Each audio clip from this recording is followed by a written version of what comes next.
आणि आता पाहूयात महाफास्ट बातम्या।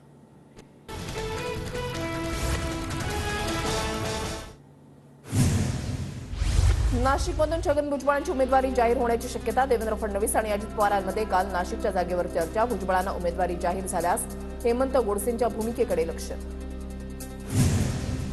भुजबळ कुटुंबियांकडून नाशिक जिल्हा बँकेचं कर्ज भरण्यास सुरुवात। छगन भुजबळ नाशिक लोकसभा लढणार असल्याची चर्चा, तर कुठलीही अडचण न येण्यासाठी कर्ज भरण्यास सुरुवात। सुनेत्रा पवारांच्या प्रचारार्थ देवेंद्र फडणवीसांची आज इंदापूरमध्ये जाहीर सभा। हर्षवर्धन पाटलांच्या मागणीनंतर फडणवीस घेणार सभा। दुपारी 4 वाजता सभेला सुरुवात होणार। सुनेत्रा पवारांसाठी मुख्यमंत्री एकनाथ शिंदे मैदानात। बारामतीच्या प्रत्येक विधानसभा मतदारसंघामध्ये आढावा बैठक घेणार। बारामतीमध्ये संपर्क प्रमुखांना बैठका घेण्याच्या सूचना। सुनेत्रा पवार आज पुण्यामधल्या भोर तालुक्याच्या दौऱ्यावर। निवडणुकांच्या पार्श्वभूमीवर सुनेत्रा पवारांचा गावभेट दौरा। ठाकरे गटाचे नेते संजय राऊत आजपासून 3 दिवसांच्या सांगली दौऱ्यावर। चंद्रहार पाटलांच्या प्रचारासाठी राऊत सांगली दौऱ्यावर। नाराज काँग्रेस नेत्यांशीही राऊत बोलण्याची शक्यता। सांगलीमध्ये लोकसभा निवडणूक आम्हीच लढणार। नाराज कार्यकर्त्यांची समजूत काढण्याचं काँग्रेसचं कर्तव्य। सांगलीच्या जागेवर खासदार संजय राऊतांचं वक्तव्य। वसंत मोरे आज अकोल्यामध्ये प्रकाश आंबेडकरांची भेट घेणार। मोरेंचा आज वंचितमध्ये पक्षप्रवेश होण्याची शक्यता। ज्योती मेटे यांना वंचितकडूनही ऑफर। सूत्रांची माहिती, शरद पवार गटाकडून उमेदवारी न मिळाल्यानं ज्योती मेटे नाराज असल्याची माहिती। लोकसभेच्या प्रचारासंदर्भात शिरूर मतदारसंघामध्ये आज वंचितची महत्त्वाची बैठक। शिरूरमध्ये शरद पवार गट, अजित पवार गट आणि वंचित अशा तिहेरी लढतीची शक्यता। रत्नागिरी सिंधुदुर्गाच्या जागेचा पेच असतानाच नारायण राणेंच्या सभांचा धडाका। राणे उद्या राजापूर आणि जयगडमध्ये सभा घेणार। विनायक राऊतांची रत्नागिरी सिंधुदुर्ग लोकसभा प्रचारामध्ये आघाडी। पुन्हा एकदा खासदार विनायक राऊत। सोशल मीडियावर टीझर व्हायरल। उत्तर पश्चिम मुंबईमधून शिंदेगड मराठी कलाकारांना रिंगणामध्ये उतरवण्याची शक्यता। शरद पोंक्षे, सचिन पिळगावकर, सचिन खेडेकर यांच्या नावाची चाचपणी, तर संजय निरुपम यांच्या नावाचीही चाचपणी। अभिनेता गोविंदा आजपासून प्रचाराच्या मैदानात। रामटेकमध्ये शिवसेना उमेदवार राजू पारवेंचा प्रचार करणार। 8 एप्रिलला चंद्रपुरातील मोरामध्ये पंतप्रधान मोदींची सभा। सुधीर मुनगंटीवारांच्या प्रचारार्थ मोदींच्या सभेचं आयोजन।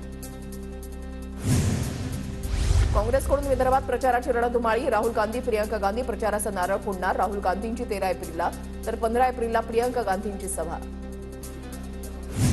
सोलापुरात 10 वर्षांमध्ये काय कामं झाली यावर खुली चर्चा करा। राम सातपुतेंचं प्रणिती शिंदेंना थेट आव्हान, तर राम सातपुतेंचं ओपन चॅलेंज, चर्चेचं चॅलेंज मी स्वीकारते, शिंदेंचं सातपुतेंना प्रति आव्हान। साताऱ्यामध्ये भाजपचे धैर्यशील मोहिते पाटील आणि रघुनाथ राजे नाईक निंबाळकरांचा मानखटाव तालुक्यामध्ये गावभेट दौरा। दौऱ्यादरम्यान रात्री उशिरा ठाकरे गटाचे जिल्हा संपर्क प्रमुख शेखर गोरे यांच्यासोबत बैठक। रामटेकच्या काटोल परिसरामध्ये शिंदे गटाच्या उमेदवार राजू पारवेंची प्रचार रॅली। अनिल देशमुखांच्या काटोलमध्ये महायुतीला जास्त मतं मिळण्याची आशा। भिवंडीमध्ये बाळामामा म्हात्रेंच्या गोदामांवर MMRDAकडून कारवाईचा बडगा। येवईमधील आर्किओलॉजी पार्क या गोदाम बांधकामावर कारवाई। भंडाऱ्यामध्ये भारत राष्ट्र समिती आणि विकास फाउंडेशनचा कार्यकर्ते पदाधिकारी मेळावा संपन्न। लोकसभेमध्ये कार्यकर्त्यांची मतं जाणून घेण्याकरता माजी आमदार चरण वाघमारे यांच्या माध्यमातून मतदान। देवेंद्र फडणवीसांनी घेतली अर्चना पाटलांची भेट। धाराशिवमधून अर्चना पाटलांना उमेदवारी जाहीर झाल्यानंतर फडणवीसांची सदिच्छा भेट।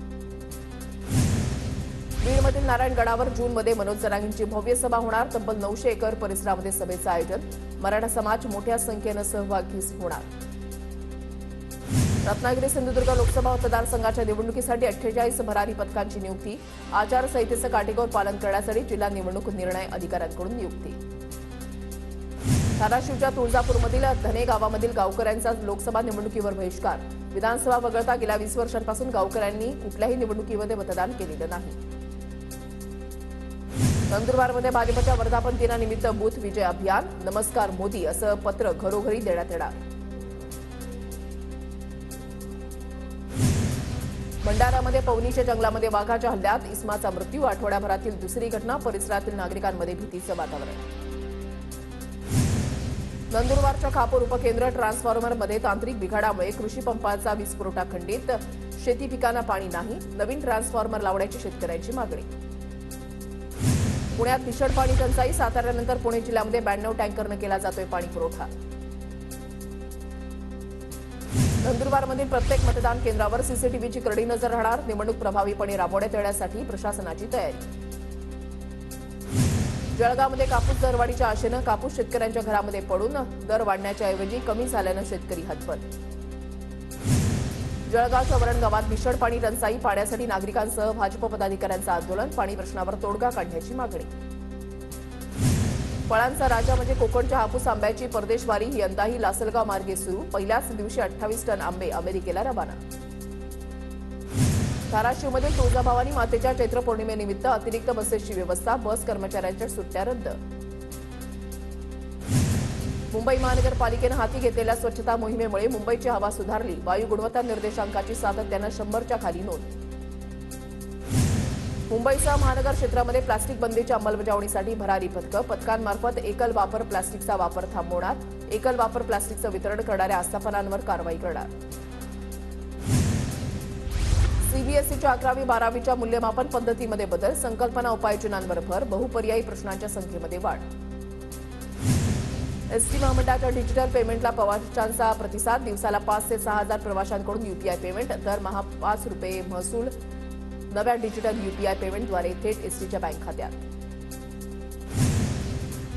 पिंपरी चिंचवड शहरातील नद्यांच्या काठी राडारोडा टाकला तर वाहनांचा परवाना रद्द करून फौजदारी गुन्हा दाखल करणार. नदी किनारी भराव टाकणाऱ्या नागरिकांवर दंडात्मक कारवाई केली जाणार. पुण्यामधल्या रामटेकडी भागामध्ये पाणी पुरवठा विस्कळीत झाल्याचं स्थानिकांचं म्हणणं. गेल्या 10 दिवसांपासून पाणी पुरवठा सुरळीत न झाल्यानं वंचितच्या कार्यकर्त्याने फोडलं पाणी पुरवठा अधिकाऱ्याचं कार्यालय. 7 एप्रिल ते 6 जून दरम्यान कोकण रेल्वे विविध मार्गांवर विशेष गाड्या सोडल्या जाणार. प्रवाशांची अतिरिक्त गर्दी लक्षात घेऊन रेल्वे विभागाचा निर्णय. गोखले पूल आणि सीडी बर्फीवाला पूल जून अखेर जोडला जाणार. व्हीजेटीआयच्या अहवालानंतर आयआयटी मुंबईचा पुलाबाबत रिपोर्ट रविवारपर्यंत सादर होणार. उन्हाळी सुट्ट्यांमध्ये गावी जाणाऱ्या प्रवाशांसाठी एसटी महामंडळ 1088 जादा बसेस सोडणार. गर्दीचं व्यवस्थापन करण्यासाठी राज्य परिवहन महामंडळाचा निर्णय. सार्वजनिक आरोग्य विभागाच्या माध्यमातून प्राथमिक आरोग्य केंद्राचं स्वरूप बदलणार. तंत्रज्ञानाची जोड देत या केंद्राचं रूपांतर स्मार्ट प्राथमिक आरोग्य केंद्रांमध्ये केलं जाणार. नंदुरबार जिल्ह्यामध्ये तापमानाचा पारा 42 अंशांवर. तापमानामध्ये वाढ झाल्यानं कलिंगडाच्या मागणीमध्ये वाढ. जिल्ह्यामध्ये तापमानाचा पारा वाढण्याची शक्यता. जळगावच्या मुक्ताईनगरमध्ये उन्हापासून केळींना वाचवण्यासाठी शेतकऱ्यांची धडपड. वाढत्या उष्णतेचा केळी पिकाला फटका न बसण्यासाठी उपाययोजना. नाशिकमधील मनमाडच्या नांदगाव रोडवरील पथदिवे बंद. वाहन चालकांची गैरसोय. पथदिवे तातडीनं सुरू करण्याची मागणी.